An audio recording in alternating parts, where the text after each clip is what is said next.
صاحب ایک بڑا سوال اس پر یہ ہے کہ ایک تو ٹیکنیکل ناک آؤٹ والا آرگیومنٹ ہے نا کہ آپ نے لسٹ جمع نہیں کرائی, آپ نے جس پارٹی پہ الیکشن لڑا اس سے کوئی جیتا نہیں, آپ نے پارٹی سوئچ کر لی, پیٹیشنر آپ نہیں بنے. وہ سارا آرگیومنٹ اپنی جگہ, اتنی اسکروٹنی اگر تمام پارٹیز کی شروع ہو جائے تو پھر تو شاید کوئی بھی نہ بچے. انصاف ہوا ہے آپ کو لگتا ہے؟ دیکھیں, اگر آپ یہ کہیں کہ انصاف کے جو تقاضے پی ٹی آئی سمجھتی ہے وہ پورے ہوئے ہیں, یقینی بات ہے پی ٹی آئی کو اعتراض ہے. دوسری جو ابھی رانا صاحب نے بات کی, جو 12 جولائی کا فیصلہ تھا, دیکھیں اس میں لکھا گیا کہ ول آف دی پیپل. میرے خیال میں خواہشات پہ فیصلے نہیں ہوتے. اس میں کوئی شک نہیں پی ٹی آئی کے ساتھ کہیں زیادتی ہوئی ہے, پی ٹی آئی کہیں وکٹمائز ہوئی ہے. جو پی ٹی آئی لوگوں کے ساتھ کرتی رہی ہے وہ پی ٹی آئی کے ساتھ بھی ہوا ہے, اس میں کوئی دوسری رائے تو ہو نہیں سکتی. لیکن آپ ول آف دی پیپل کی بنیاد پہ, خواہشات کی بنیاد پہ فیصلے نہیں دیتے. فیصلے کے لیے آپ کو ڈاکومنٹس چاہیے, فیصلے کے لیے آپ کو ایویڈنس چاہیے.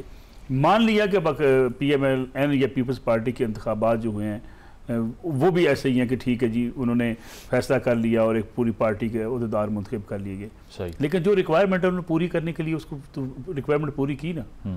فائل جیسے کہتے ہیں نا پنجابی, فائل تے پیپر تے پڑے نا, انہوں نے اپنی پوری فائل سامنے لا کے رکھی. ان سے جب کہا گیا بھائی آپ اگر آپ کو خطرہ بھی تھا کہ آپ کے ساتھ کوئی زیادتی ہو سکتی ہے تو آپ اپنی فائل تو پوری کرتے. ول آف دی پیپل پہ کبھی دنیا کے انصاف یا قانون کے فیصلے نہیں ہوتے. میں موٹر وے پہ میری خواہش یہ ہے کہ میں چلانا چاہتا ہوں 180 پہ موٹر اپنی گاڑی چلانا چاہتا ہوں. لوگوں کی خواہشات ہے نا کہ ریس لگائیں موٹر وے کے اوپر, لیکن ول آف دی پیپل سے تو نہیں ہوتا. آپ کو ایک قانون کو احترام کے دائرے میں رہتے ہوئے آپ کو 130 سے اوپر یا 120 سے اوپر گاڑی نہیں. ملک صاحب یہ پاسبل تھا کوئی ہائی مورل گراؤنڈ لیتے ہوئے بلاول بھٹو صاحب, شہباز شریف صاحب یہ کہتے کہ ہم یہ سیٹس ڈیزرو نہیں کرتے کیونکہ ہم نے یہ سیٹیں جیتی تو نہیں ہیں, یہ بونس ہے سارا ہے. تو دیکھیں وہ ایک فلم کا جملہ ہے, میں وہ آپ کے سامنے رکھوں. ویسے انہوں نے کہا کہ راجنیتی میں اسی کا راج ہوتا ہے جس کی جیت ہوتی ہے. سوال یہ ہے کہ ہمارے ہاں تو جیتنے کو جو ہے وہ ترجیح دی جاتی ہے. کوئی شخص بھی, یہ رuthless سیاست ہوتی ہے, اس میں بھی کوئی شک نہیں ہے. کوئی ایسا شخص نہیں ہے مجھے آج تک ملا ہو, جتنے میں نے بڑے الیکشنز کور کیے ہیں, خود بھی کہیں نہ کہیں میرے بھائی یا کوئی الیکشن میں پارٹیسپیٹ کر رہے ہوتے ہیں, ہم لوکل لیول کی سیاست بھی دیکھتے ہیں. آپ مجھے بتائیے کوئی بندہ حلف دینے کو تیار ہے کہ اس کو موقع ملے کہ 5 ووٹ ڈلوا سکتا ہو تو اس نے ووٹ نہ ڈلوائے ہوں؟ یہ میرے خیال میں پاکستان میں کوئی ایسی مثال نہیں ملتی چھوٹے لیول پہ بھی. اور آپ کو یہ بھی پتہ ہے کہ ہم بڑے بڑے پڑھے لکھے جو ہمارے انسٹیٹیوشنز ہیں, پریس کلب ہے, بار کونسلز ہیں, یعنی وہ جہاں صرف پڑھی لکھی کلاس ہوتی ہے وہاں پہ بھی آپ بھی ووٹ ڈالنے جاتے ہیں, باہر نکل کے پوچھتا ہے کوئی بندہ جناب کنوں ووٹ پایا؟ سر تانوں پایا. اگلا پوچھتا ہے کہ کنوں پایا؟ تانوں پایا. تو میرے خیال میں یہ ہائی مارل گراؤنڈ جو ہیں وہ شاید ہمارے یہاں اس طرح نہیں ہیں.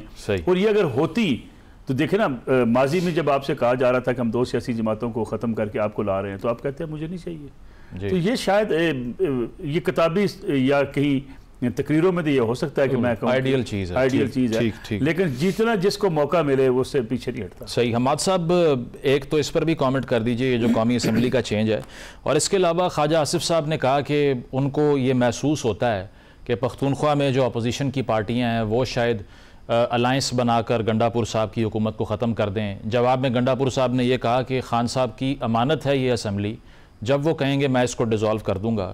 ویسے تو جمہوریت میں ایسا کوئی کانسیپٹ نہیں ہے کہ کسی شخصیت کی امانت ہو, پوری اسمبلی عوام کی امانت ہوتی ہے, لیکن پہلے بھی وہ ایسا کر چکے ہیں. آپ کو یاد ہوگا 2 اسمبلیاں ڈیزالو کی انہوں نے اپنے ہاتھوں سے.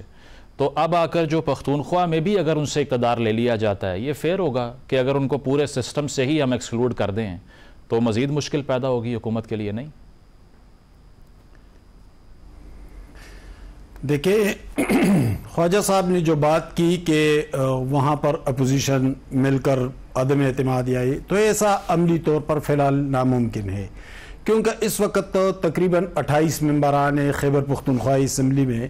مسلم لیگ کے پاس تقریباً 10 ممبران ہیں, 9 جمعیت العلماء اسلام کے پاس ہے, 5 پیپلز پارٹی کے پاس ہے, 2 ANP کے پاس ہے اور 2 پارلیمنٹیرین PTI کے پاس ہے. تو یہ تو تقریباً ٹوٹل 28 بنتے ہیں, اور ان کو مزید 26 سیٹیں ملیں گی مخصوص سیٹوں سے. تو یہ کل تعداد تقریباً 54 ہو جائے گی, جبکہ عدم اعتماد کے لیے اس وقت تقریباً 73 ممبر درکار ہیں.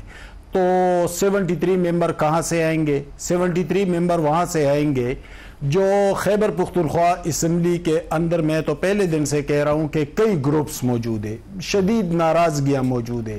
گنڈاپور کا اپنا ایک مؤثر گروپ پہلے سے موجود ہے، جس میں زیادہ ایم پی ایز اس کے جنوبی اضلاع سے تعلق رکھتے ہیں، ڈی آئی خان، وزیرستان، ٹانک، لکی مروت، بنو، ان علاقوں سے. لیکن اس میں ملکن، سینٹرل پشاور اور ہزارہ کے کچھ لوگ بھی شامل ہیں. ایک تو وہ گروپ ہے. دوسرے گروپ سے اسد کیسر شاہرام ترکائی کا گروپ ہے، عاطف خان کا گروپ ہے، پھر اوپر سے شہریار افریدی اور ان لوگوں کا الگ سے گروپ ہے.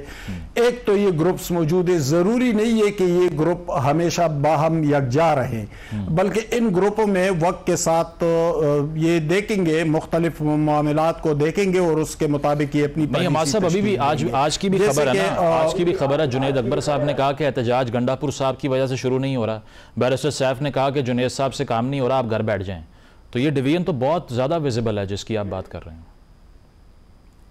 کہ یہ ڈویژن تو پہلے دن سے تھی. جب جنید اکبر کو صوبائی صدر بنایا عمران خان نے تو گنڈا پور اس کے اتنے مخالف تھے کہ اس نے ابھی تک صرف ایک جلسہ کیا، وہ بھی سوابی میں کیا تھا، اور سوابی میں وہ جلسہ ناکام ہو گیا تھا. بلکہ بھی کچھ دن پہلے جنید اکبر نے ایک انٹرویو میں کہا کہ میرے ساتھ شاہرام ترکائی، عاطف خان اور کچھ لوگوں نے، بنیر کے ریاض اور دوسرے لوگوں نے مدد کی تو ان کی فنڈنگ روکی گئی ہے. تو فنڈنگ کس نے روکی؟ وزیر اعلیٰ تو ان کے اپنی پارٹی کے علی امین گنڈا پور ہیں.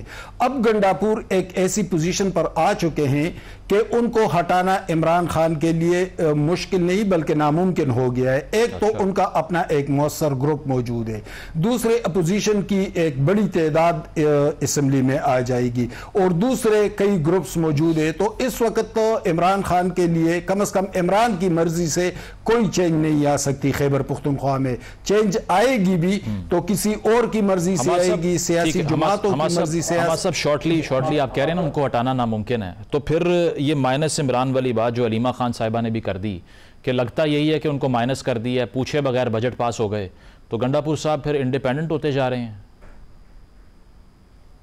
گنڈا پور تو پہلے دن سے انڈیپینڈنٹ تھے. دیکھیں جو بھی عمران کے قریب تھا، جنید اکبر ان کے قریب تھے، ان کو کارنر کر دیا ہے. شکیل خان جو سی این ڈبلیو کے منسٹر تھے ان کو بلایا عمران خان نے اور کہا کہ جا کر صوبائی حکومت کے خلاف پریس کانفرنس کرے. وہ گئے تو گنڈا پور نے جبرن ان کے سامنے بیرسٹر سیف کو بٹھایا اور کہا کہ وہ باتیں کرنی ہے جو میں کہوں، وہ نہیں کرنی ہے جو عمران کہہ رہا ہے. اور پھر اس نے وہ باتیں کی اور دوسرے دن اس کو کابینہ سے بھی نکال دیا. اب اس کے فنڈز بھی روکے ہیں گنڈا پور نے. تو عاطف خان عمران خان کے قریب تھے. جو کمیٹی تھی، 3 رکنی کمیٹی، اینٹی کرپشن کمیٹی، اس نے عاطف خان کو 2 نوٹسز جاری کر دیے. تو عمران خان کے تو جتنے بھی قریب لوگ ہیں، گنڈا پور نے تو پہلے دن سے ان کو نشانے پر رکھا ہوا ہے. اب میڈیا میں جو باتیں وہ کر رہا ہے وہ اصل حقائق نہیں ہے. اصل حقائق وہ ہے جو پس پردہ ہو رہا ہے، اور پس پردہ یہی ہو رہا ہے کہ گنڈا پور اپنے گروپ کو تو نواز رہا ہے لیکن جو عمران خان کے قریبی لوگ ہیں ان میں سے کسی کو ابھی تک نہیں بخشا. مطلب یہ تاثر کہ وہ خان صاحب کی ڈائریکشن پہ کام کر رہے ہیں، یہ غلط ہے. پروگرام میں ایک بریک شامل کرتے ہیں، بریک کے بعد واپس آئیں گے. Stay with us.